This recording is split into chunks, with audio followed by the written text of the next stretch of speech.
Viewers, ഞാൻ നിങ്ങളുടെ പൗർണമി. നമ്മൾ എല്ലാവരും കേട്ടിട്ടുള്ള ഒരു കാര്യമാണ് ഗ്രീൻ ടീ വെയിറ്റ് ലോസിന് വളരെ നല്ലൊരു സംഭവമാണെന്നുള്ളത്. അത് ശരിക്കും വർക്കൗട്ട് ആവുന്ന ഒരു കാര്യമാണെന്നുള്ളത് നമുക്കിന്ന് നോക്കാം. ഞാനൊരു 5 ദിവസത്തെ ചാലഞ്ച് ആണെന്ന് ചെയ്യാൻ പോകുന്നത്. ഞാൻ യൂസ് ചെയ്യുന്ന ഗ്രീൻ ടീ എന്ന് പറയുന്നത് ഇതാണ്.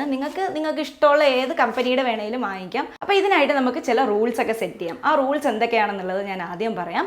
എന്നിട്ട് ഓരോ ദിവസം എങ്ങനെയാണ് നമ്മൾ ഗ്രീൻ ടീ പ്രിപ്പയർ ചെയ്യുന്നത്, അതുപോലെ അത് കാരണം ഉണ്ടാവുന്ന ചേഞ്ചസ് എന്തൊക്കെയാണെന്നുള്ളതും ഞാൻ അപ്ഡേറ്റ് ചെയ്യാം. അപ്പോൾ നമുക്ക് നമ്മളുടെ ചാലഞ്ചിൻ്റെ റൂൾസ് എങ്ങനെയാണെന്നുള്ളത് നോക്കാം. 5 ദിവസത്തെ ചാലഞ്ചാണ് ഇപ്പോൾ ഞാൻ ചെയ്യാൻ പോകുന്നത്.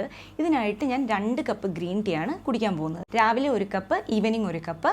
അതല്ലാണ്ട് ഞാൻ ഡയറ്റിൽ വലിയ ചേഞ്ചസ് ഒന്നും കൊണ്ടുവരുന്നില്ല, പുതിയതായിട്ട് എക്സസൈസുകളൊന്നും ചെയ്യുന്നില്ല. അങ്ങനെയൊക്കെ ചെയ്താൽ നമ്മളുടെ റിസൾട്ടിൽ വ്യത്യാസം വരില്ലേ. ഗ്രീൻ ടീ വെയിറ്റ് ലോസിന് ഹെൽപ്പ് ചെയ്യുമോ എന്നുള്ളത് മാത്രമാണ് നമ്മളുടെ ചാലഞ്ച് എന്ന് പറയുന്നത്. അതുകൊണ്ട് ഞാൻ യൂഷ്വൽ ഡയറ്റ് തന്നെ ഫോളോ ചെയ്യുന്നു, എക്സസൈസ് ഒന്നും പുതിയതായിട്ട് ചെയ്യുന്നില്ല. അപ്പോൾ എങ്ങനെ ഉണ്ടാവും നമ്മളുടെ റിസൾട്ട് എന്നുള്ളത് നോക്കാം. ഗ്രീൻ ടീയിൽ ഒരുപാട് ആൻറ്റി ഓക്സിഡൻസ് ഉണ്ട്. ഇത് നമ്മുടെ മെറ്റബോളിസത്തിന് ബൂസ്റ്റ് ചെയ്യാനായിട്ട് സഹായിക്കും. അതുകൊണ്ട് തന്നെ നമ്മുടെ വെയിറ്റ് പെട്ടെന്ന് കുറയും, നമ്മളുടെ ഫാറ്റൊക്കെ ബേൺ ആയിട്ട് പോകും.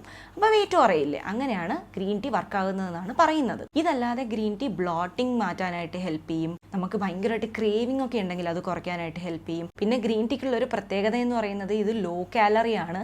അപ്പോൾ നമുക്ക് ഈ ഡയറ്റൊക്കെ ചെയ്യുന്ന സമയത്ത് കുടിക്കുമ്പോഴും വലിയ പ്രശ്നങ്ങളൊന്നുമില്ല. പക്ഷേ പഞ്ചസാര ചേർക്കരുത് കേട്ടോ. പഞ്ചസാര ചേർത്താൽ പിന്നെ പോയി. അത് മാത്രമല്ല ഡൈജഷൻ പ്രോപ്പർ ആക്കാനും ഗ്രീൻ ടീ ഹെൽപ്പ് ചെയ്യുമെന്നാണ് പറയുന്നത്. എന്തായാലും നമുക്ക് നമ്മളുടെ റിസൾട്ട് എങ്ങനെയാണെന്നുള്ളത് നോക്കാം. എന്താണ് റിസൾട്ട് എങ്കിൽ ഞാനത് കറക്റ്റായിട്ട് തന്നെ പറയുള്ളൂ കേട്ടോ. കാര്യം ഗ്രീൻ ടീ നല്ലതാണെന്ന് എനിക്ക് പ്രൊമോട്ട് ചെയ്തിട്ട് ഒന്നും കിട്ടാനില്ല.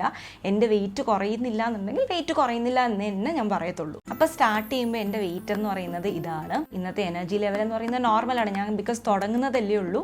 ഓരോ ദിവസമുള്ള എനർജി ലെവൽസ് എങ്ങനെയാണെന്നുള്ളതും എന്തൊക്കെ ചേഞ്ചസ് ആണ് എനിക്ക് വരുന്നതെന്നുള്ളതും ഞാൻ അങ്ങോട്ടുള്ള ദിവസങ്ങളിൽ പറയാം. ഗ്രീൻ ടീ പ്രിപ്പയർ ചെയ്യുമ്പോൾ ശ്രദ്ധിക്കേണ്ട ഒരു കാര്യം എന്ന് പറഞ്ഞാൽ വെള്ളത്തിൽ ഡയറക്റ്റായിട്ട് ഇല ഇട്ടിട്ട് തിളപ്പിച്ച് അങ്ങനെ എടുക്കാൻ പാടില്ല. ശരിക്കും ഇത് പ്രിപ്പയർ ചെയ്യേണ്ടത് ഒരു കപ്പിനുള്ളിൽ നമുക്ക് ആവശ്യമുള്ള ഇല ഇട്ട് വെച്ചിട്ട് നല്ലോണം ബോയിലായ വാട്ടർ ഇതിലേക്ക് ഒഴിച്ച് വെക്കുക. 5 മിനിറ്റ് അത് മാറ്റി വെച്ചതിന് ശേഷം നല്ലോണം ഒന്ന് സ്പൂൺ ഇട്ട് മിക്സ് ചെയ്തിട്ട് ഇത് അരിച്ചെടുക്കാം. ഇതിലേക്ക് വേണമെങ്കിൽ നമുക്ക് ലൈം ജ്യൂസ് ആഡ് ചെയ്യാം. പക്ഷെ ഞാൻ ഒന്നും ചെയ്യുന്നില്ല, പ്ലെയിൻ ആയിട്ടാണ് യൂസ് ചെയ്യുന്നത്. പിന്നെ ഗ്രീൻ ടീയുടെ ഒരു ടേസ്റ്റ് ഉണ്ടല്ലോ, അത് പലർക്കും പറ്റത്തില്ല. ആദ്യത്തെ കുറച്ച് ദിവസമൊക്കെ ഭയങ്കര ബുദ്ധിമുട്ടായിരിക്കും. ചെറുതായിട്ട് വേണമെങ്കിൽ ഹണി ആഡ് ചെയ്ത് കൊടുക്കാം. പക്ഷേ ഈ യൂസ് ചെയ്യുന്ന ഹണി വന്നിട്ട് പ്യുവർ ആയിരിക്കണം. അത് നോക്കിയിട്ട് വേണം യൂസ് ചെയ്യാനായിട്ട്. ഇപ്പം ഞാൻ ഒന്നും തന്നെ ആഡ് ചെയ്യുന്നില്ല, അത് അങ്ങനെ പ്ലെയിൻ ആയിട്ട് തന്നെയാണ് കുടിക്കുന്നത്. അങ്ങനെ ഡേ 2 ആയിട്ടുണ്ട്. എനിക്ക് വലിയ വ്യത്യാസമൊന്നും തോന്നുന്നില്ല.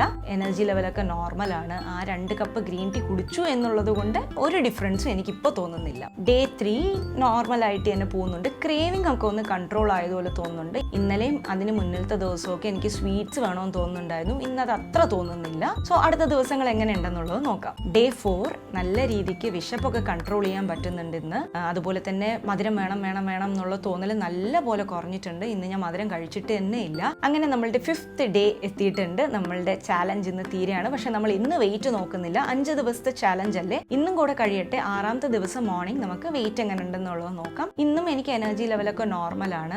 ഈ ഗ്രീൻ ടീ കുടിച്ചു എന്നുള്ളത് കൊണ്ട് എനിക്ക് ലോ ആയിട്ട് തോന്നുന്നില്ല. അത് കാരണം വേറെ പ്രശ്നങ്ങളൊന്നും വന്നിട്ടില്ല. അപ്പോൾ ഇതാണ് നമ്മളുടെ റിസൾട്ട് എന്ന് പറയുന്നത്. ഇന്ന് 6ാമത്തെ ദിവസമാണ്. ഇന്ന് ഞാൻ ഗ്രീൻ ടീ ഒന്നും കുടിച്ചിട്ടില്ല. രാവിലെ എണീറ്റ് നേരെ വന്ന് വെയിറ്റ് നോക്കുവാണ്. അപ്പോൾ ഇതാണ് എൻ്റെ വെയിറ്റ്. അപ്പോൾ നമുക്ക് ഇതിൽ നിന്ന് എന്ത് മനസ്സിലാക്കാം? ഗ്രീൻ ടീ കുടിക്കുന്നത് കൊണ്ട് നമ്മളുടെ മെറ്റബോളിസം ബൂസ്റ്റപ്പ് ആകും എന്നുള്ളത് കറക്റ്റാണ്. പക്ഷേ ഇതൊരു മാജിക്കൽ ഡ്രിങ്ക് ഒന്നും അല്ല. ഡയറ്റ് ചെയ്യാതെയും അല്ല വലിച്ചു അരിയൊക്കെ കഴിച്ചിട്ട് എക്സസൈസ് ഒന്നും ചെയ്യാണ്ട് എവിടെങ്കിലും ചുരുണ്ട് കൂടി കിടന്ന് ഗ്രീൻ ടീ കുടിക്കുകയാണെങ്കിൽ യാതൊരു ഗുണവും ഇല്ല. നമ്മൾ ചെറിയ രീതിക്ക് എക്സസൈസും ചെയ്ത് ഇച്ചിരി ഡയറ്റൊക്കെ കൺട്രോൾ ചെയ്യുകയാണെങ്കിൽ ഉറപ്പായിട്ടും ഗ്രീൻ ടീ നമ്മളുടെ ഫാറ്റ് ബേൺ ചെയ്യാനായിട്ട് ഹെൽപ്പ് ചെയ്യും എന്നുള്ളത് ഇപ്പം നിങ്ങൾക്ക് മനസ്സിലായില്ലേ? അപ്പോൾ എന്തായാലും ഇത് ട്രൈ ചെയ്ത് നോക്കുക. നിങ്ങളുടെ എക്സ്പീരിയൻസ് എങ്ങനെ ഉണ്ടായിരുന്നു എന്നുള്ളത് മറക്കാതെ പറയുക. ഇതിന് മുന്നേ നിങ്ങൾ ട്രൈ ചെയ്തിട്ടുണ്ട്, ഇത് കാരണം നിങ്ങൾക്ക് എന്തെങ്കിലും പ്രശ്നങ്ങൾ വന്നിട്ടുണ്ടെന്നുണ്ടെങ്കിൽ അതും പറയുക. ഈ വീഡിയോ ഇഷ്ടമായെങ്കിൽ ലൈക്ക് ചെയ്യുക, ഷെയർ ചെയ്യുക, കമൻറ്റ് ചെയ്യുക, സബ്സ്ക്രൈബ് ചെയ്യുക. മറ്റൊരു വീഡിയോയിൽ കാണുന്നവരെ ടേക്ക് കെയർ, ബൈ.